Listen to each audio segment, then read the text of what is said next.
Ушул жерден сүзүп атат. Ушул жерден сүзгөн. Могу жерден сүзгөн. Тиги ана канып жатпайбы? Ошол жерге учуп түшкөн да ал. Өзүңүздөр көрүп тургандай катуу ылдамдыкта келген автоунаа мына ушул бетонду бузуп кирип, бала бакчаны сүзүп токтогон. Ошо катык келген үчүн уруп кетип атпайбы? Бир эмес эки машина, бириси уруп кетип атып, онун аркасында тоже катык келаткан. Ал дагы баланы тебелеп өтүп кетип атат, тиякачы. Дагы канча адам өлүш керек да мындай түшүнүксүз болуп атат. Дагы канча адам өлгөндөн кийин качан биздин ушул жооптуу адамдар акылына келет, качан кыймыл аракет жумшайт? Отургузуп, анан бир балабыз чуркап берге терезенин түбүнө келип калды. Менин жардамчым чуркап барып эле аны минтип көтөрүп көндө эле тияктан бусик кайрылып туруп эле мээрди сүздү.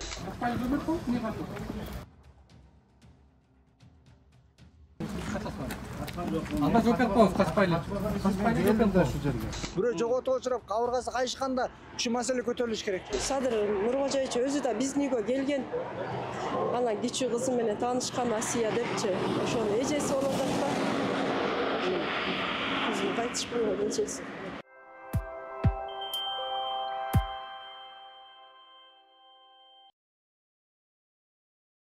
Урматтуу Москва шаарындагы мекендештер, ден соолук өмүр булагы демекчи, үй бүлөңүздүн саламаттыгына да кам көрүүнү унутпаңыз. Айдент медициналык борборунда стоматология, гинекология, урология, терапевтин андан сырткары балдарды сүннөткө отургузуу кызматтарын сунуштайт. Менин катталуучуларым үчүн 20% арзандатуу жана рентген кызматтары акысыз болот. Ошондой эле ишемби күндөрү гинеколог, жекшемби күндөрү терапевтин кабыл алуулары бекер. Айдент медициналык борборунун эшиги 24 саат бою сиздердин кызматта. Дареги текстилшик метросу, Люблинская көчөсү 17, 3-корпус. Айдент. Ооруга асыл мекендеш. Урматтуу Москвадагы мекендештер, Кыргызстанга жүк салууну каалап, бирок кимден жиберүүнү ойлонуп жаткан болсоңуз, биз сиздерге ишенимдүү ишкерди сунуштайбыз. Бул ишкердин аты жөнү Зайырбек Маматкаримов. 12 жылдан бери иш алып барган командасы сиздин аманатка кыянаттык кылышпайт. Кыргызстанга салган жүгүңүздү күндүн аптабына же кыштын ызгаарына калтырбастан атайын жүк сактоочу кампасы Бишкек шаары Профсоюз көчөсү 38/1 дарегинде жайгашкан. Жүктү Москванын бардык жеринен өздөрү алып кетет. Алган жүктү Кыргызстандын 7 дубанына жеткирүүнү да кепилдешет. Кыргызстанга жумасына 2 машина жиберилет. Жүк баасы көлөмүнө жараша 500 рубльдан өйдө баланат. Дареги Нижегородское метросу, Перовское шоссе 9, строение 7. Байланыш номерлери +7 926 788 70 70. +7 929 624 63 64. Саламатсыздар урматтуу көрөрмандар, мен азыр Сокулук районуна караштуу Гавриловка айылында турам. Бүгүнкү чыгарылышта мына ушул айыл тургундарынын негизги маселеси ушул жолго байланыштуу экен. Дегеним мындан 10-15 күн мурда 6-класста окуган баланы мына ушул жерде автоунаа тебелеп өлүм менен коштолгон. Андан мурун 5-класста окуган окуучу кызды дагы мына ушул жөө өткөрмө пешеходдон тебелеп кетишкен. Негизине бул айыл тургундарына көйгөй жараткан мына ушул катуу ылдамдыкта келаткан автоунаалар экен. Ушул жол курулуп атканда атайын подземный жолдорду, ошол эле учурда жол чырактары, жөө өткөрмө, ушундай пешеходдор жок экендиги болуп атыптыр да. Ушул айылда жалпысынан 2000ге жакын түтүн бар экен, бирок бир дагы жол чырак каралбаптыр. Ошол эле учурда ушул айылда болгон 3 гана пешеход чийиндери бар экен.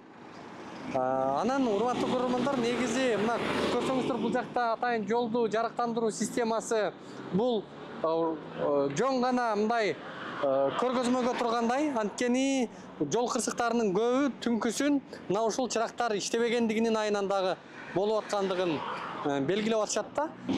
Мына мен азыр пешеходдо турам. Бул жакта автоунаалар келатат. Мени көрүп турат, бирок токтойн деген ылдамдыкта эмес, мына ушундай катуу келгендиги ар бир ушул жерден өтүп аткан жашоочуларга кооптуулук жаратат экен. Бул жакты карап, мындай катуу ылдамдыкта келаткан унаалар токтой албашы да мүмкүн экен да. 3-нүн 4-үнө караган күнү, октябрь күнү дал ушул жерде дагы бир жол кырсыгы катталган. Ошол жол кырсыгында жапа чеккен. Аты жөнүңүз ким? Жумай Өрәлі Манасович. Менин уулум Манасов Семиз болгон. Канча жашта эле? 11 жашта болчу. Мектеп окуучусу. Мектеп окуучусу. Ушул жерден жол кырсыгы катталган. Ушул жерден катталган. Биз экөөбүз нары Окуя кандай болду эле? Биз балам экөөбүз үйдөн келдик. Мен нары чыктым. Баягы машинабыз келди, алып кете турган шаарга. Анан айтып калдык, сен 9 болду, үйгө барып жатчы депчи. Мен өткөзөйүн десем, балам айтты, мен смело өтөм ата, чоңоюп калгам деп. Мен кете бердим. Тиги Маловонун светофоруна жетпей, мага кабар берди да, коңшум. Мен кырсыктап калдым, адилет айтты. Тез бурулуп кайтып келдим деп. Келсем ошо Петрулейм заправка чейин эме болуп калды. Пробка, жол тыгын. Анан машинадан жукка түшүп келдим, мен оюм кетти, ушу сыймай эле бир нерсе болгонбу деп. Келсем кызым ыйлап жатыр, анан жол кырсыгы ошентип катталды. Ошону балам жерден кырсык болуп атат да, ким сүзүп атат? Ипсум машина, японский машина. Түндө Түнкү саат 9. Жол капкараңгы, мына эч нерсе жол чырактар жок да бизде. Ошол дагы себеп болду. Бир светофор же жанагындай не деп коет. Машиналар тоз эмелеп кете турган. канча уулуңуз бар эле сиздин? Мен 3 уулумдун эң кенжеси болчу. Иш тачыштырган ошондой болду эми. Ордунда каза болуп калды ушул жерде. Ордунда каза болуптур. Биз мед экспертизага бардык. Ал жерден көрдү. Ал смерть болгон дейт. Эч эмес жок. Мына жерде коңшуларым ошо момент чуркап Көргөндөр чыккан. барбы? Кандай болуптур окуя? Азыр коңшум жок болду. Ал айтат, биз эми суу ичип отурган кезде эле дүп дегенде чуркап атып чыксам уже жыгылып түшүптүр дейт. Ал эле мынтип кармаса үзүлгөн дейт. Ошо менен мен да келип калдым чейин.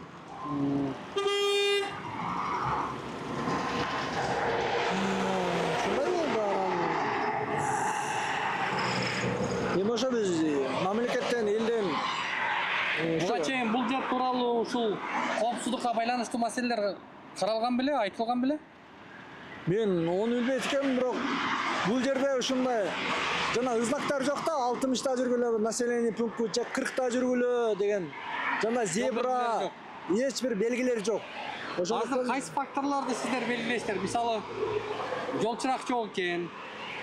Жанагы зебра жок. Ананча бир мындай астыма көпүрө болсо, негизи Габерловка 2 бөлүктөн турат да, жолдун аркы бети, берки бети. Мындай окуя биздин Габерловкада көп болуп атат. Азыр акыркы учурлардачы. Анан жол чырак башы иштебейт.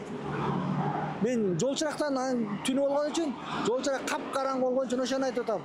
Ал болбогондо ушул кырсык болбойт эле, мен жоготуулукка учурабайт элем. Зебра болгондо да секин келмек тиги айдоочу. Же светофор болсо вообще бардыгына жооп бермек деп. Бала, бул жерде канча жолу ушундай жол кырсыгы катталып турат? Бир айда 3 жол да. Бул жерде мындай да. Мен Жумаев Келечек Манасович бияктын бир тууганы болом да. Ал жерде мондай болгон. Бул жердечи машина аябай катык өтөт. 100дөн өтөт да постоянно элечи. Мен могу жерде пешеход бар, биз пешеходдо мынтип күтүп туруп анан өтөбүз да бул жердечи. Бул жерге биринчи могу жерге светофор коюлуп берсе, биз элдин талабы ушундай. Камералар коюлса, азыр камерадан коркот да көп элечи. Камералар коюлса, анан баягы знактар коюлса, зебраларчы, элдин талабы ошондой болуп атат. Кече ошо катык келген үчүн уруп кетип атпайбы? Бир эмес 2 машина, бириси уруп кетип атып, онун аркасында тоже катып келаткан. Ал дагы баланы тебелеп өтүп кетип да, тиякачы. Бир эмес 2 машина ошондой болуп атат биздечи. Азыр мына ата-энеси, апасы кабыргасы кайышып турган мезгил болуп атат. Эң кичүүсү апасын аябай жакшы көргөн баласы болчу да, болчу. Анан ол карылыкта окуган, ушундай имандуу жакшы балдардан болчу да. Кар барабы болчу да эми. Эми 2 күндөн кийин ошо карылыкка кетем деген настройдо барып бала болчу да. Анан ушинтип кырсык болуп акыретке кетти. Анан буну ата-энеси эле сезет экен да, чындыгындачы. Баланы чоңойтуш кандай азап болуп атат, өзүчө билесиз. Ошон элдин талабы ушундай болуп атат. Бизде бир айдын ичинде 3 адам каза болду ушул жолдо. Ушул айылда. Жок, ушул айылда. Например, тиги кийинки көчөбүз бар. Ол жерде бир адам, бул жерде бир адам. Тиякта бир адам. 3 адам бир ай, даже бир айга деле жетпеди. Бул каза болгон ошончо эсептелди. Анан кырсык болгондор бар биздечи. Кырсык болуп өз шара чечилип кеткендер бар. Мындай сен айтпа, мен айтпа деп эле кетип калышат көп элечи. Анан могул жерде күндүгө мала тиякты бияка падага кошот малдарынчы. Ошого бир 10 адам чыгып, тияктыкын токтотуп, бияктыкын токтотуп, анан малдар бияка айдап өтүп, ошондой саарлап бир кечке маал бир жолу. Күндүгө да бул күндүгө ошондой. А эгерде светофор болсо, кызылды карап туруп эле айдап кирип кетмек да биякачы. Өзү ошентип элдер аябай эле кыйналат. Канча жылдан бери кыйналат. Транспорт министрлигинин астында түзүлгөн транспорт министрлигине караган жол эл аралык маанидеги. Бул жолду куруп атканда, проектин бекитип атканда, ушул проектиге тийиштүү сунуштарды киргизип, ушул жерден жол чырактары, жөө өткөрмө белгилери, ошол эле учурда астынан жолдун астынан өтүүчү подземный ушмалар каралган беле? Негизи ону айыл өкмөт чечет да, аны биз билбейбиз да. Карапайым эл андай нерсени билбейбиз, чындыгындачы. Анан бирок анал пешеходду тияка коюп койгон. Ал жактан эч ким өтпөйт. Бирок азыр өтөйүн десем, машиналар өткөзбөйт. Машиналарды карап туруп өтөбүз. Тияка аны биз чоң адам зорго өтөбүз. Жаш балдар вообще күндө, например, наркы беттен айылдын жарымы наркы жакта жашайт. Ошол бияка өтүш керек үчүн бир адам обязательно баласын бияка өткөзүп, анан кайтар өзү өтөт да биякачы. Ошондой. Садикте, мисалы үчүн садик, школ бияк бетке жайгашкан. Айыл өкмөт, даже айыл өкмөттүн напротивте чыксак, ол жерде ондай жол дагы жок, разборот жок. Разборот кылып койсо болмок, самый главный трасса болот ошол жерде. Эки ошол жакта айыл көп, айыл негизи ошол жакта. Анан ошол эле, мына ошол окуяга эле улай жакында эле бир бала бакчага дагы автоунаа кирип кетти деген маалыматтар чыккан да. Ошол күн эртеси күн эле бала бакча садиктин ичине чейин кирип барыптыр. Ошо катык барган үчүн кирди да. Ал айдоодо тормуз тепсем болбой эле. 60та кетип аткан, 60та кетип атсам, успейт кыласың да, турабы? Мен успейт кылам. Бир тепсем токтойм. Ал түз эле садикке кирип барат да, заборун бузуп кетет. Забор бузуп садиктин өзүнүн стенасын жаракат алганда, анын ичинде балдар бар болчу, жакшы, балдар аман. Бирок балдар чочуп калган, бирөөсүнүн колу кокустаган, бирөөсүнүн буту кокустаган, ошондой баягы ойноп аткан кезде ошондой болуп кырсык болупту. Улукбек, бул иш боюнча эми проектте жок экен деп онда адамдардын баары өлө бериш керекпи? Бизге окшоп баары эле балдардан ажырап, боор эти сыздай бериш керек. Ал проект мамлекет, биз мамлекеттеги түзгөн биз да, эл да. Ошон үчүн бизге азыр куруп берсин, асма көпүрө салып берсин. Жердин түбүнгө болсо аспан көпүрө, светофор койсо болот, мамлекеттин алып жетет. Жол чырактарды жандырып койсо болот. Бизде эч ким сыздабайт. Адам жоголо берсе, министр жата берет бизге. Биз эч ким эмеспиз бунда. Бул жерден сизге белгилеп кетким келип атат да. Мына ушундай айыл калктуу конуш жашаган жерде проектини бекитип атканда жол курула электе, мына ушул нерселер эске алыныш керек эле. Аны ким эске алат? Ушул жердин айыл өкмөтү, ушул жердин акими, ушул жердин тийиштүү облус жетекчилери, анан министрлик мына ушуга тийиштүү иш алып барышы керек эле. Бирок ушул нерселер эмне үчүн каралбады деген суроону биз ошолорго бергибиз келет да. Азыр эми окуялар, ушу кырсыктар адам өмүрү кыйылгандан кийин анан алардын мээсине жетип, алар ошондон кийин кыймылдаш керекпи деген суроо пайда болуп атпайбы? Андай болсо ошол айыл өкмөт, министрлер жооп берсин, жоопкердикке тартылыш керек. Анткени проектке киргизбесе, эл тургандан кийин баарын эске алыш керек да. Качан бирөө өлгөндөн кийин, бирөө жоготуп отуруп, кабыргасы кайышканда ушул маселе көтөрүлүш керекпи. Элди эртерээк. Эл күтүп отурат анда жердечи. Ана адамдар көрдүңүзбү? Ошентип өтөт биздечи. Бул жердечи, мына ошол жол белгилерин толук коюп, камераны коюп, мына асма көпүрө кылбаса, бизге окшоп көбүнүн жүрөгү сыздап ичи. Биздеги оор акыбал бул. Буну бир баласын жоготкон адам сезбесе, башка адам сезбейт. Ал үчүн министр ошондой болуш керекпи? Мен мисалы эч кимге калбайм, мен өзүмдөгү азыркы ичимдеги сызды. А бизге эртерээк ушуну кылып бериңиз, будан кийин окуя болбосун. Ошону талап кылабыз өкмөттөнчү. Аты жөнүңүз ким? Мен атым Нааматов Рысбек, ушул айылдын тургуну болом. Негизинде ушул жаңы жол салынгандан бери ушул унаалардын ылдамдыгы аябай чоң болуп калды да. 80, 90, 100 менен айдашат.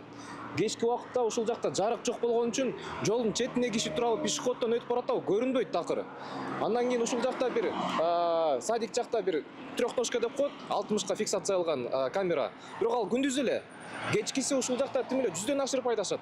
Коркобуз биз. Мисалы апам шаарга барып келет, сестренкаларым, братчикалар, мен алар үчүн корконуч ушул жака бүгүн чыгып сизге интервью берип атабыз да. Переживать этип атабыз биз бир туугандар үчүн, өзүбүз үчүн дагы. Жыл башынан бери негизи бизде бир көп айылдаш бир туугандарыбыз жоголттук да ушул жолдо. Авария андан да көп. Жолу негизи ушул жака светофорун жанакына камера коюп беришсе, кичине тынчыраак жашайт элек да. Негизи могул чырак да жөн эле столба, бул жөн эле көрсөтмө могуларчы, көрдүңүзбү? Булар жөн эле көрсөтмө. Такыр иштебейби? Бул вообще иштебейт, бул капкараңгы. Бүттү. Алмаштырыш үчүн булар лампочкасы алмашылбайт экен. Башын полностью которуш керек экен. Ушундай Бул качан курулду эле? бул 2 жыл болду бүткөнүнө.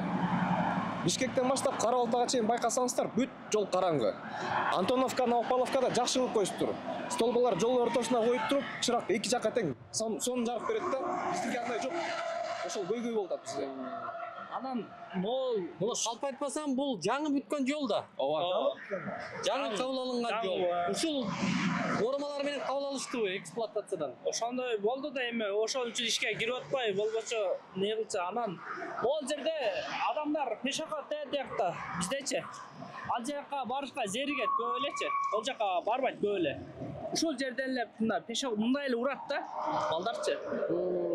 Мисалы Ушул жерге да жөөткөрмөгө койсоң. Багында кнопкачный светофор кылып койсо жакшы болмок. Адамдар өлбөйт эле мына жердечи. Мына жерде кырсык, мал өлгөн аябай эле көп. Оны айтпай эле коеюн. Мал беракта эле турсун ол. Мал өлгөн бизде мындай эле. Адам өлгөндөр жалко болуп атат бул жердечи, чындыгындачы. Эми баягы тагдыр деп коет экен, бирок тагдырга да сактаныш керек да, туурабы? Ошон үчүн кече мен ириним эле мына жерде каза болгон. 6 класста окуйт эле.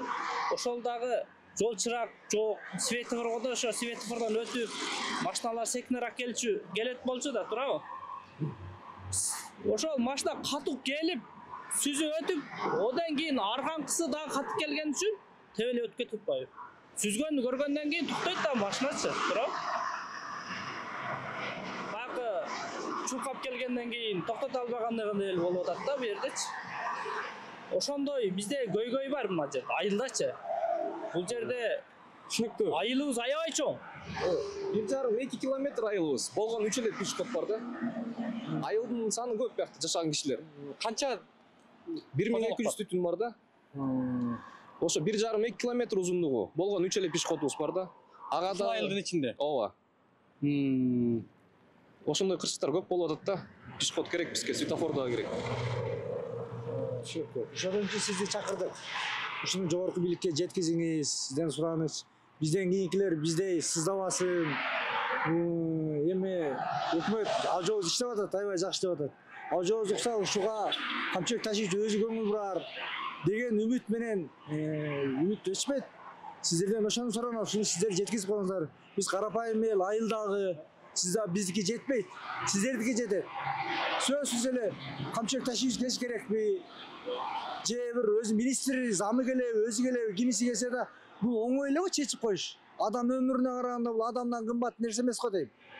Эң кымбат адам болгондон адамдын жашоосу эл журт. Көрүп атасызбы? 1200 түтүн жашаган эл. Бул жөн эмеспи? Ошон үчүн сиздерден суранабыз, өтүнөбүз. Ушуну жеткизиңиз. Жогорку бийликке жеткизиңиз. Биздин сунуш айткандар аткарылса, бизден кийинкилер биздей сыздабасын, мага окшобосун. Именно мага окшобосун. Мен ошону сизден суранат элем көптөн бери. Тем более бу жерде мындай шаарга жакында 15 километр турабыз шаарга жакындыгы. Шаарга жакын. Ошон үчүн машина Кара-Балтага кечке мал аябай эле агат машина биякачы. Бияк агат.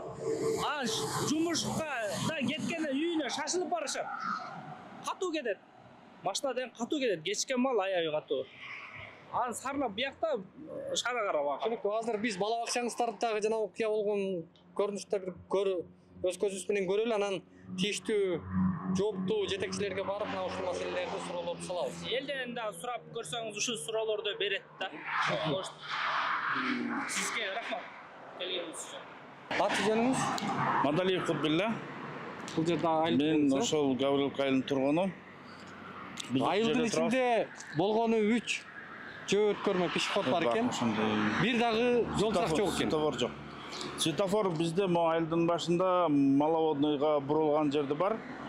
Анан бул Шопок шаарына кирип аткан жерде бар. Арасы 1 километр ашыгыракта.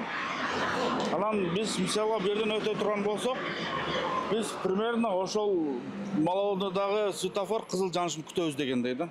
Себеби ошол жакта кызыл жанганда машиналар баягы поток токтойт. Анан поток азайгандан анан өтөбүз. Эгер аяктан жашыл жанган болсо, ошол жерден бул Шопоктун эмесине чейин, светофоруна чейин бул жана гоночный трасса сыяктуу эл жарышат бири-бири менен кадимкидей элечи. Анан бу жерде турганда баягы машинанын жана аркасындагы шамалды көрүп коркосуң. Андай скорость менен бардыгыбыз эле баягы машина айдап жүрөбүз. Биринчиден өзү баягы байдоочулук тартиптаган болуш керек, айдоочулук бир маданият деген болуш керек. Биз маяка канчалык нерселерди уюштурбайлы, канча нерсе жаратпайлы, бирок адамдар өзүнүн ичиндеги өзүнүн ыйманы менен бир айдоочулук маданияты болбогон анын баары бир тийин болуп атпайбы. Мен элди чакырарым ошол машина айдап кетип атканда. Мен машинама канчалык жанагы завод гарантия бербесин, мындай токтойт, мындай токтойт деп. Бирок Кудай токтотпосо кантип токтойсуң? Ошол нерсени эске алыш керек адамчы. Сен өзүңдүн жаныңа баягы гарантия бере албагандан кийин айдап кетип аткан темирге кантип гарантия бересиң? Мен ушинтип бир тормоз берсем, мен 3 метрде токтоп калам да. Андай болбойт да. Ошон үчүн 60 деген жерде 60, 70 деген жерде 70, мына мектеп, садик бар, айылдын ичинде эл көп өтөт. Ошондой убакта кичине бир айдоочулук маданияты сактасак. Мен Ушул айылда болгон адам турат, машиналар өтө алат. бир жылда канча жол кырсыгы катталды ушул айылда? Билесиздерби? Эми биз официально жанагы биз статистикасын айта албайм, бирок эми биздин акыркы күндө bir 3-4 ay murun Şopoktun başında bir prem svetofordan bir 5. klasta kızdı koyup kettim. Anan svetofor yoktu. Tigi peşekat turat, maşina rötölaka. Maşina toktoganda özü saldı. Ana okuçu ana tigi, okuçu gördünüzдөр mü? Ya bu жерде maşina toktogат peşekatda bizde. Bizge svetofor gerek sözsüz. Je жанында zebra gerek. Болсо касыма көпүрө керек. Ана жөн эле турат ана өзү. Ошо бир маданият болбосо токтойт азырчы. Азыр бизге саматсызбы? Сиз да жакында бул жакта кызыңыз жол кырсыгына катталып тур, э? 2 айдай болуп калды ошо. Аты жөнүңүз ким? Я. Аты жөнүңүз ким? Мээрим. Бул айылдын тургунусуз. Кандай болду эле? Кайсы жерде болду? Магазинге кетип баратканда могулукта Кут деген магазин бар. Ана пешеход бар да, ошо обочинага чыкканда скорость менен келатканда уруп кеткен кызымдычы. Кызыңыз канчада эле? 5-класс болгон бой. Ошо 3-4 күн комада жатты, ошол менен каза болуп калды кызым. Катуу келип уруп турду. Катуу эле аябай урган. Насметен урган баштаган. Ошо Гавриловканын көйгөйлөрүн чечип берсе, ошо жакшы болот эле. Өзүбүз өткөндөн коркобуз жолдончу. Подземка болсо, светофор, скоростторду азайтса, ошо деген знактар болсо. Пешеход деле жетпей, обочина менен ошо магазин ошо пешеходдун жанында да. Анан ошо киши жээкке чыккан окшойт кызым жанан. Катуу скорость менен келат, анан уруп атпайбы. Ошо Гавриловканын көйгөйлөрүн чечип берсе дейм, ошо Садыр президентибизге кайрылабыз. Ошо Садыр Нуркожоевич өзү да биздин үйгө келген. Анан кичүү кызы менен таанышкан Асия депчи. Ошонун эжеси болот да. Кызым кайтышпаган эжеси. Ошо башка эчтеке болду. Алла таала сабыр берсин. Жакшы окуучу эле кызыңыз? Жакшы окуучу, аябай тың болчу, балдардын арасынан эң тың болчу ушул. Жөн эле барып жүрчү да магазинге чанам. Ошо Аллахтын эмеси менен. Ошондой болуп калат. Ошол башка көйгөйлөрдү да башкалардан уксаңар, чечип берсе дейм. Şu kayırılgan жол аябай эле коркунучтуу. Андан бери канча баламдын классташын уруп кетти могу жерден. Мына жерден анан мына бияктыкы да кайтыш болду. Өлгөндөр көбөйүп атат бизге арка-аркасынан эле. 2-3 ай мурда адам өмүрү кыйылып атса, кичинекей наристени 3 ай эмес, менин кызым 2 айда боло элек. 2 ай боло элек болсо. Кызым андан бери ошо канча 2-3 кырсыктады. Мамурда дагы бирөө каза болуп атат. Эмне үчүн буга тийиштүү жетекчилер реакция кылбай атат? Ошону караш керек да, ошону текшериш керек. Может, кайдан билебиз, иштебей эле. Мына ушул суроолор боюнча биз жооптуу жетекчилерге суроо салабыз. Дагы канча киши өлүш керек? Дагы канча киши бул айылда жапа чегиш керек деген маселе мененчи? Мына бул жакта карасаңыздар, азыр мына бул жакта жөө өткөрмө болгону ушул айылда 3 экен. Бирок мына балдарын жетелеп алып ар бир ата эне ушинтип бул жолдон өткөзгөнгө аргасыз экен да. Мына карап туруңуздар, азыр бул жакта өтүп келатат. Автоунаалар токтобойт мисалы мына.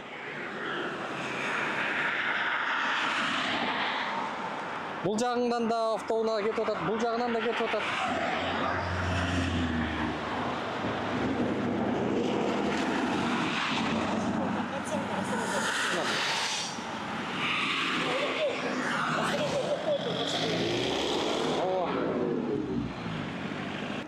Сиздин уулуңузду каерден сүзүп атат ошондо? Могу жерден сүзүп атат. Могу жерден. Ушул жерден сүзүп атат. Ушул жерден сүзгөн. Могу жерден сүзгөн. Тиги ана каны жатпайбы? Ошол жерге учуп түшкөн да ал.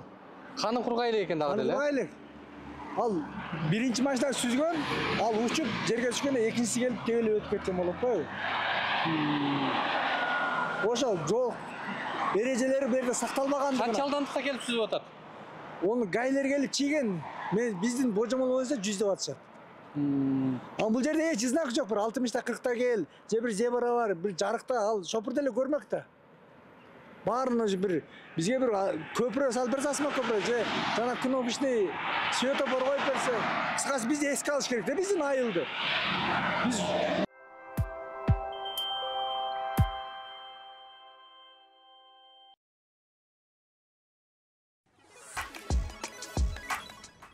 Урматтуу Москва шаарындагы мекендештер, эгерде каттооңузду жаңылоо маселеси жаралып жаткан болсо, бул багытта 10 жылдык тажрыйбасы бар Ахмат аттуу ишкерди сунуштайбыз. Ар күнү Москва шаарынан Казакстан чегара өтмөгүнө кирди чыкты кызматтарын көрсөтүп турган дал ушундай ыңгайлуу автоунаалар каттап турат. Коопсуздук талаптары сакталган ар дайым тажрыйбалуу айдоочулар сиздердин кызматта. +7 977 110 34 11. Урматтуу кыргызстандыктар, мен Чүй 279-даректе Тагыраагы Техноплаза дүкөнүндө турам. Бул дүкөндө сиздерге керектелүүчү үй оокаттары, тиричилик техникалары, ашкана буюмдарынын баары бар. Эгерде сиздер ушул заманбап кир жуучу машиналардан баштап, телевизор, бул жагында кондиционерлер, муздаткычтар, газ плита, бүт баардык ушул үй оокаттарын дал ушул дүкөндөн тапсаңыздар болот. Эгерде сиздер менин атымдан келген болсоңуздар, дал ушул дүкөндүн кожоюндары сиздерге өзгөчө дагы белектерин камдап турушат. Бул дүкөндөн Турция, Россия, Кытай жана башка дүйнөлүк маркадагы өндүрүштөрдү таап алсаңыздар болот. Кыргызстан боюнча жеткирип берүү шарттары бар, шаар ичи акысыз, ал эми эң башкысы бөлүп төлөө жолдору менен баштапкы төлөмү жок эле алсаңыздар болот. Байланыш номерлери 0774 024 777 0557 00 2090. Урматтуу көрөрмандар, сөз болуп жаткан бала бакчага келдим. Өзүңүздөр көрүп тургандай катуу ылдамдыкта келген автоунаа мына ушул бетонду бузуп кирип, бала бакчаны сүзүп токтогон. Эгерде бул тосмолор жок болгондо, балким бала бакчага балдарга кирип, дагы канча бала ушул маселеде жол кырсыгынан жапа чекмек. Мына автоунаанын сыныктары жатат. Азыр бул имарат канчалык зыянга учураган, ошол акыбал кандай болгон, ичинен чагылдырып көрсөтүп бергенге аракет кылалы, жүрүңүздөр. Мынакей жогорудагы окуя мына ушул жерде болуптур. Бул жакта терезелер талкаланган. Бул жактан мына имараттын дубалдары жаракка кетип, абдан коркунучтуу жагдай акыбал жаралыптыр да. Бала бакчада тарбиячы болсуз, Тарбиячы болуп иштейм. Аты жөнүңүз ким? Мен атым Байтугулова Наргиза, ушул группада тарбиячы болуп эмгектенем. Канча жаштагы балдар? 2 жаштан 3,5 жашка чейин биздин тайпага балдарды кабыл алабыз. Биз ошол күнү саат 11:20-25 болуп калган. Күндүзкү ошол кезде Сиздер ичинде белеңиздер? биз ичинде болчубуз. Балдар болсо биз уже колу беттерин жууп, балдарды обедке даярдап атканбыз. Канча бала бар эле ошол Биз учурда? ошол күнү 18 бала кабыл алдык. 2 жаштан 3 жашка чейин. 2 жаштан 3,5 жашка чейин бала кабыл алабыз бул группада. Бул шкафтардын баары мерде турат. Мерде узун стол турат. Балдардын баары ушу жерден тамактанабыз. Түшкү тамакка даярданып атканбыз. Балдардын баары мерде столдор болот мындайда. Ошол жерге балдардын колу беттерин жууп отургузганбыз. Отургузуп, анан бир балабыз чуркап берге терезенин түбүнө келип калды. Менин жардамчым чуркап барып эле аны минтип көтөрүп көндө эле тияктан бусик кайрылып туруп эле мерди сүздү.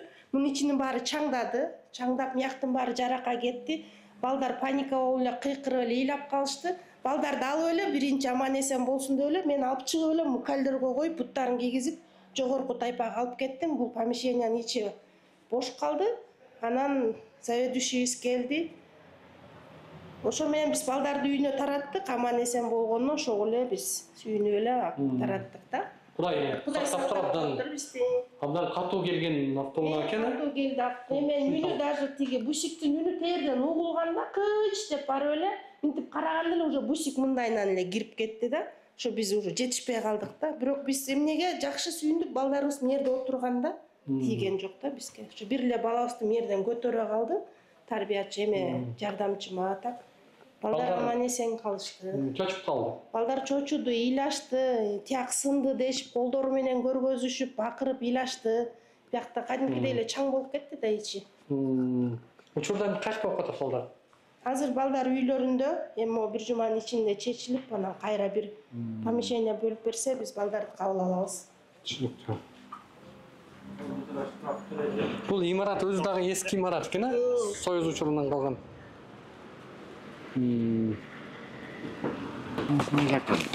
Сиз орун басары. Айлык өкмөттүн орун басары? Аты жөнүңүз кандай? Салморбеков Алибек. Менин атым Улукбек. Таныңыз? Салморбек мырза, сиз ушул жергиликтүү бийликтин өкүлүсүз да.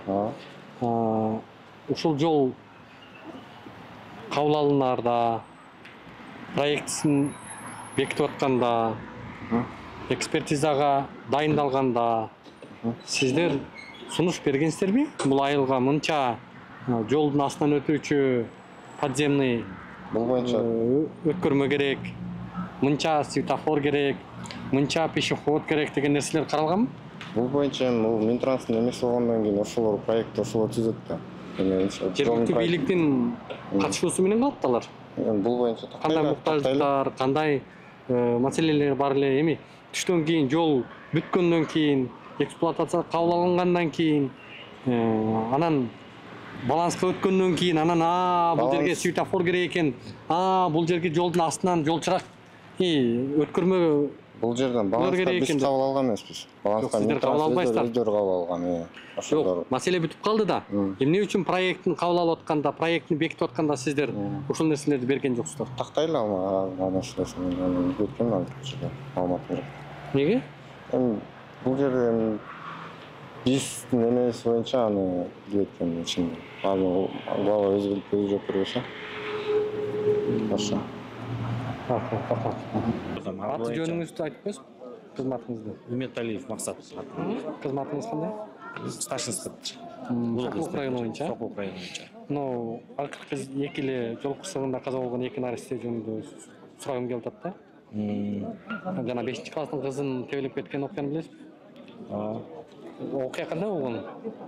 Окуя болсо ал жерден машиналар токтоп турган. Аркасынан келаткан машина токтой албай, обочина менен барып жүзгөн да. Обочина чыгып калган. Ошол окуя боюнча болгон жерде майы кызматкерлер эмне иш жүргүздүңүздөр? Болгондон кийинби? Болгондон кийин именно ошол пешеходный переходдун жанына таң айдатпай пешеходный переходторго койбойсуң деп. Ошо переходдун жанына гаилер туруп иштеп атат. Именно бул Гайруловканын ичинде. Анткени аябай катуу жүрүп атат бул жердечи автоунаалар. ушул жерге иштеп атат. Дагы бир пост ушул жерге каралган да постоянно. Мисалы, Именно бу жерге турганга просто гаи жетишпейт, жана айтпадым. түшүнүктүү. Эми биз менде 2 бала иштейт, бир экипаж. ошол жол коопсуздугуна талаптарына, нормаларына ылайык адам өмүрү катталган жерге жол коопсуздук кызматы мыйзам боюнча кандай аракеттер жүргүзүш керек? Профилактикалык иштерди жүргүзөт. Профилактика, эмне профилактикалык иштер жүрдү? Бул ал боюнча мектептерге барып, ата-энелердин катышуусунда, мугалимдердин катышуусунда именно ошол младший класс, 8-класска чейин в основном ушундай болот да, 8-класска чейинки балдарды чогултуп, лекциялар өткөрүлөт. Түшүндүрүү иштери жүргүзүлөт. Андан сырткары ошол жолдогу жол талаптарын, ошол жердеги адам өмүрүнө себеп болгон негиздерди эмне өзгөрдү ошол жерде? Ал жерге негизи знактардын баары эле бар. Жол чиймелери чийилген. Азыркы биринчи көйгөй освещение болуп атат биздики. Ошол освещение боюнча тиешелүү мекемелерге берилди. Эмне берилди? Предписаниялар берилген. Качан? Ошол болгондон кийин болуп электе дагы берилет уже. Жол чырактар боюнча. Эмне үчүн ушул Гавриловка айылында бир да жол чырагы жок? Эми ал боюнча ошо тиешелүү мекемелерден сурабасаңар биз жолду карайбыз. Сиздер коопсуздукка байланыштуу канча жолу кимдерге кайрылдыңыздар? Именно ушул обслуживать эткен депке эмне деп предписание берилген. Эмне деп жооп беришти? Ал боюнча прокуратурага да кайрылганбыз биз. Именно эмне деп жооп беришти? Предписание боюнча. Азыркы бюджет каралып атат деди. Бюджет каралса анан жасайбыз деди. Азыр өзүңөр укпадыңарбы? Кар балтадан баштап жасап келатышат. Жасап беребиз деп атат алар деле. Жол чырактары түнкүсүн иштейби? Жол чырактар иштебеген жерлер бар, иштеген жерлер бар. Көбүнчөсү иштебейт да азыр. Түшүнүктүү. Экинчи кечээ мына 15 күн мурда 6-класстын окуучусунда тебелеп кетти. Ал окуя боюнча маалыматыңыз барбы? Бар ал. Эмне болуп жыйынтыкталды? Кимдерге чара көрүлдү? Ал бүт элек следствияда тергөө иштери жүрүп атат. Айдоочу эмне болду? Айдоочу ошо тергөө иштери жүрүп атат. Азыр тергөө иштери бүткөндөн кийин анан айтпасак аны башка айта албайбыз. Ал жерге эмне иштер жүрдү? Профилактикалык кандай аракеттер жүрдү? Ушундай эле ал жерге деле мисалы ошо болгондон кийин именно пешеходный переходдон өтүш үчүн балдардын жол өзүлөрү дагы жол эрежесин сакташ үчүн мугалимдер менен биргеликте өтүп атат. Чогулуштар өтүп атат. Лекциялар менен эле токтолуп атасыздар. Ата-энелер менен чогуу түшүндүрүп практикалык профилактикалык иштер жүрүп атат. Негизи калктуу конушта ушул айылда 2000ге жакын түтүн бар экен. Ушул 2000ге жакын түтүндө ушул айылда болгону 3 жөө өткөрмө пешеход бар экен. Нормага ылайык калктуу конушта кандай болуш керек эле? Эмнелер каралыш керек эле? Бул эми Минтранс өзү койгондо бул айтпады жана эле. Жок, макулдашуулар болот да. Макулдашуулар коюлду деп. Ошого Сокулук районунун майы кызматы макулдашуунун ичинде бар. Именно бул перекресткторго коюлган да, мындай жерлерге койгондун деле кажети жок да. Дагы канча адам өлүш керек да, мындай түшүнүксүз болуп атат. Дагы канча адам өлгөндөн кийин качан биздин ушул жооптуу адамдар акылына келет, качан кыймыл аракет жумшайт?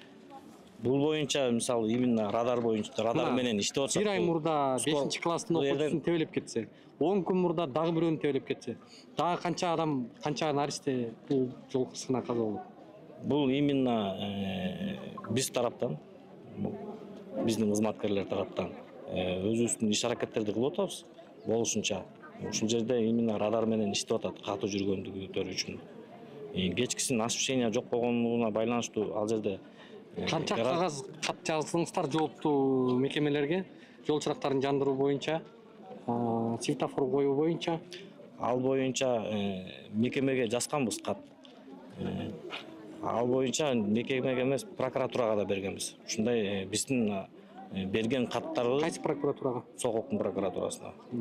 Биздин берген катты жооп жасалган жок деп. Мынакей урматтуу көрөрмандар, урматтуу башкы прокурор мырза, мына Сокулук районунун прокуратурасы Сокулук районунун жол коопсуздук кызматынын берген каттарына жоопсуз калтырып, мындайча айтканда адам өмүрү менен наристелердин өлүмү менен коштолуп аткан маселелерге прокуратура биз кайрылып реакция кылбай атпайбы? Жок, ошону бердик да, биз жаңы бердик, ошо прокуратурага бердик. Анан эмне болуп атат? Чечип беребиз деп атабы? Чечип беребиз деп атат. Качан чечип берет экен? Эми анын убактысы бар, чечип беребиз. Бир ай жетпептир да. Бир ай мурда бир кызды тебелеп кетип атса, анан экинчиси мына 10 күн мурда дагы тебелеп кетип атса, дагы канча адам тебелеп кеткенден кийин ал боюнча мисалы Минтранстын мынакей өкүлү турат, ошо Минтранстын өкүлүнө суроо берсеңиз жооп берет да, ошо качан коюларын. Биз болчу именно осуществление боюнча жооп бере албайбыз. Биз кат жазганбыз. Именно депке бергенбиз. Ошол жол көзөмөл кызматы канча муктаждык бар экенин мониторинг эттиңиздер. Негизи ошол авария болгон, кырсык катталган жерлер мониторинг жүргүзүлгөнбү? Жүргүзүлгөн. Жүргүзүлгөн нерсеге кандай аракеттер жүрүп атат анда? Анализ кылынган. Именно ошол жер кайсы жерлерде болуп атат. Ошол жерлерге именно камера боюнча да кайрылганбыз. Камера коюп бергиле деп. Ылдамдыкты азайтыш үчүн. Анан именно пешеходдон өткөн жол калып атат. Кайрылуулар. Эми ошону азыр карап атабыз деп атат. Эми биз өзүбүздүн уктуңузга карап атабыз. Бир айдын ичинде бардык эмелерди коюп беребиз. Негизи ким кылып бериш керек ошолорду? Минтранс кылып бериш керек. Дорожный надзорчу сиздердин. Биз жазабыз да. Кайсы көйгөйлүү жерлер бар, кайсы аварийный участоктор бар. Канча көйгөйлүү жер бердиңиздер? Гавров боюнчабы? Гавров боюнча 3 жерге бердик. 3 эле жерде ошондой кооптуу моменттер барбы? Ошол именно перекресттоктор боюнча. Түшүнүктүү. Рахмат сизге.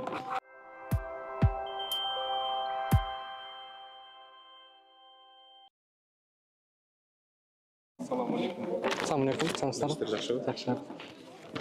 Саламатсыздарбы? Кошуп калдыңызбы? Аты жөнүм Улукбек, фамилиям Карыбек уулу. Эркин журналистмин. Сиздин аты жөнүңүз, кызматыңыз? Базаралиев Бекназар Токтосунович, министрдин орун басары, Министерство транспорта. Кайсы тармак боюнча? Биринчи орун басарбы же? Жок, орун басар обычный эле. Айтсаңыз да, мына бүгүнкү окуя, бүгүнкү чогулуш, ушул айыл тургундарынын маселеси буга чейин сиздерге маалым беле? Бүгүнкү боюнча өзүңүздөр билесиздер да, 3-4 жылдан бери Бишкек Кара-Балта жолу курулуп бүттү. Толугу менен бүттү. Биз жолду кабыл алдык. Мындан кийин жолдун бардыгын биз министрлик алып барат. Светофорлор боюнча айта турган болсок, ошол проект түзүлгөндө азыр ага келебиз. Бул көйгөй боюнча биринчи угуп атасыздарбы? Бул көйгөй боюнча мен кече интернеттен окудум. Ошол боюнча бүгүн чакырып кече билгенсиз? Мен өзүм биринчи билип атам, бирок калган адистердин маалыматы болгонбу, болбогонун билбейм. Министрлик билеби? Эми кандай министрлик билеби? Транспорт министрлиги. Бул айтып атпаймынбы? Жол бүттү, жолду кабыл алдык. Бүгүнкү күндө биз содержать этип келатабыз. Мына кече бул жерде ушундай окуялар болгон экен. Ошон үчүн бүгүн бизди чакырды, биз келдик. Эл бизге мындай сунуш берди, биз сунушту кабыл алдык. Буюрса, биз азыр адистер менен биргеликте ошол ар бир сунуштун үстүндө иштеп, колдон келген мыйзам чегинде ошолорду аткарып беребиз. Негизи бүгүнкү ушул окуя, наристелердин өлүмү, ошол окуучу балдардын, кыздардын өлүмү. Бир айда эле эки окуучу каза болуп атат. Бул проектисинде автору ким проекттин? Жолдун. Жолдун автору башында биздин кайсы? Эптиса деген эл аралык компания проектин иштеп чыккан. Ал проект экспертизадан өткөн. Экспертиза өткөндөн кийин курулуш иштери башталды. Ошол проектиде эмнелер каралса, ошолордун баардыгы 100% аткарылды. Проектини сиздер ошол Эптиса деген компания же транспорт министрлиги эле бул проектини бекитеби? Жок, экспертизадан өтөт, гостройдон. Проект жасалат. Проект жасалгандан кийин экспертиза жөнөтүлөт. Гострой аны карап, баардык бүгүнкү күндөгү ГОСТор, СНИПтер ошол проектте камтылып, эч кандай нарушение болбосо, ал экспертизадан өтүп, корутунду чыгарып, ошо менен аткарууга берилет. Экспертизадан өтүп, тийиштүү мекемелердин сунуштарын эске алып, анан кабыл алындыбы? Конечно. Ошол айыл жашоочулары, тегиле ушул жергиликтүү бийлик бул нерсеге тиешеси барбы? негизи мындай да, любой проект жасалып атканда, ал проект биринчи ошо жергиликтүү бийликтин ошол жердеги агызы деген бар, макулдашуулар бар, ошонун баардыгынан өтүп келип, проект иштелип чыгып туруп анан экспертизага киришет. Ошол документтердин арасынан бири гана жетишпесе, ал экспертизага кирбейт, кабыл алынбайт. Азыр экспертизадан ушуну эмне үчүн эске алып, эмне үчүн ушул бүгүнкү көйгөй проект бул электе макулдашылган жок? Бул кимдин күнөөсү? Эми мындай да, сиз күнөөлүү адамдарды издеп атасызбы же кандай кылып атасыз? Жооптуу адамдарды издеп атам. Бул сиздин иш да.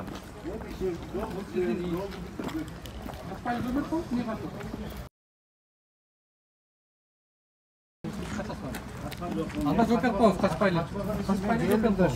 Анда жооп берип коюңуз анда. Эмне мындай тескери карап келесиңер? Бул маселеге мына бир эмес эки бала ушул жерде өлүп атат. Маселенин чордон эмнеде болуп атат? Сиздер эмне үчүн проектини кабыл алып атканда же көсөнүн акылы түштөн кийин деген кыргызда сөз бар. Эмне үчүн түштөн кийин бармакты тиштеп, транспорт министрлиги эске алабыз, элдин сунушун кабыл алабыз, эми бир айдын ичинде караштырабыз деп отурасыңар да. Бир айга чейин проектини бекитип атканда транспорт министрлиги эмнеге ушул нерсени эске алган жок? Эмне үчүн жолдун астынан подземный жолдор курулган жок? Эмне үчүн светофор коюлган жок? Эмне үчүн ушул айылдын ичине 3 канат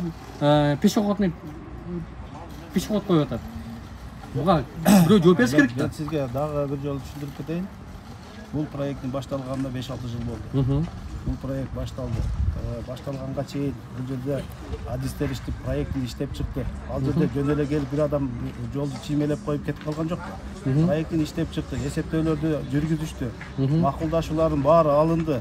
Ал проект экспертизага жөнөтүлдү. Экспертизада чыгып келди. Экспертизадан келгенден кийин бул жолду куруу боюнча биз иштеп алып бардык. Мына бүгүнкү күндө жол бүттү. Мен эми кепилдик бере койм да, бул жерден келип бир машина жолдон чыгып кетип, авария болуп, жана болуп кетсе. Биз жолду курдук, негизгиси. Жолду курдук, ошо колдон келген баардык мекеме госоргандардын сунуштарын ошол проектиге камтыдык.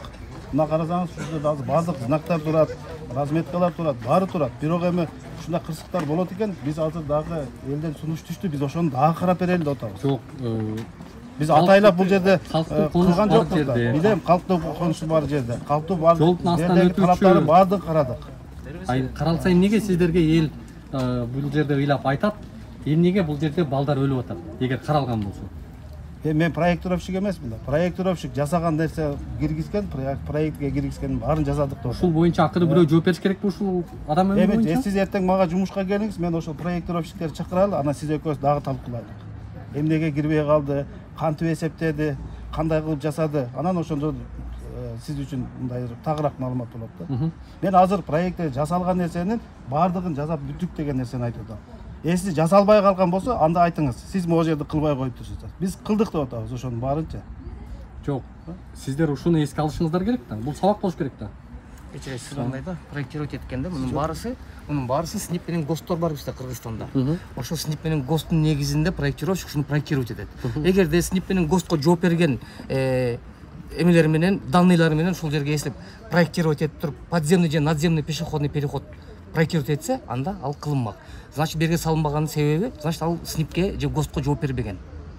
Эми буякта азыр Бекназар Токтогосунчу айтып кеткендей, эч ким бул жолдо эме бере албайт, гарантия бере албайт, мына жерден эртең кырсык болуп кетет же кырсык болуп кетпейт деп.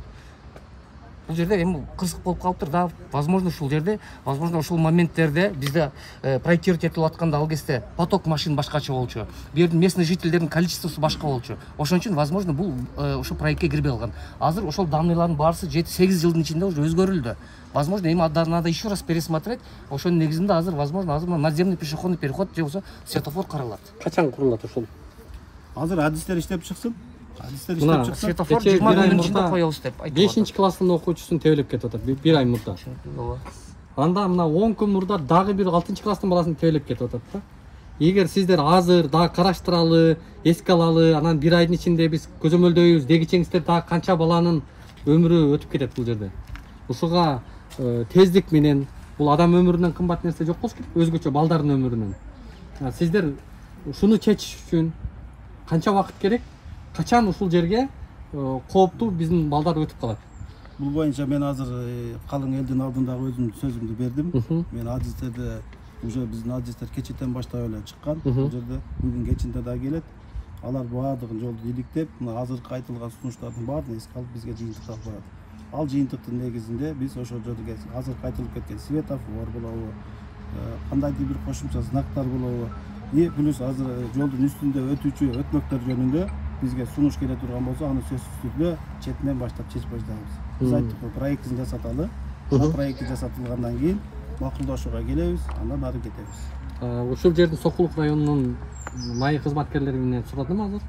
Алар айтып атат, канча жолу ушул жерде мониторинг эттиңер, качан кимдерге эмне деп кайрылдыңар деп сурасак, айтып атат. Биз транспорт министрлигине бир эмес бир нече жолу кайрылдык дейт. Ошол эле учурда прокуратурага канча жолу кайрылдык дейт. Биз кайрылдык, кат түрүндө кагаз маалыматты бердик, бирок кыймыл жок болуп атат дейт. Буга эмне деп жооп бересиз? Хорошо, мен азыр бул боюнча кабарым жок экен. Эгерде чындап эле ошондой маалыматтарды бизге кайрылууларды берген болсо, мен алардан бүгүн эле сураттырайын. Алып ар бири боюнча азыр карап кандай иштер аткарылган болсо сизге кошумча маалымат берелик. Биз суратыңызчы азыр. Канча келген. Хорошо. Ошондо сөздүн жыйынтыгында бул маселеге министрдин орун басары катары канча убакыт сизге жетиштүү болот? Тагыраагы. Мен ал убакыт боюнча жана эле айтып кеттим, светофорлор боюнча биз 20 күндүн ичинде чечимди кабыл алып, светофорлорду алып келип коюп беребиз. Калган айтылган. Мен азыр адис эмесмин да, 10 светофор коем же 5-4 деп. Аны муктаждыкка ылайык азыр биз ГАИ менен чогуу сүйлөшүп туруп, биргеликте ошолор айткан жерлерге биз карап чыгып туруп, ошол светофорлорду орнотуп берели деп атабыз. 20 күн 20 күн жетебиз деп атабыз, эми сүйлөштүк. Рахмат анда мейли.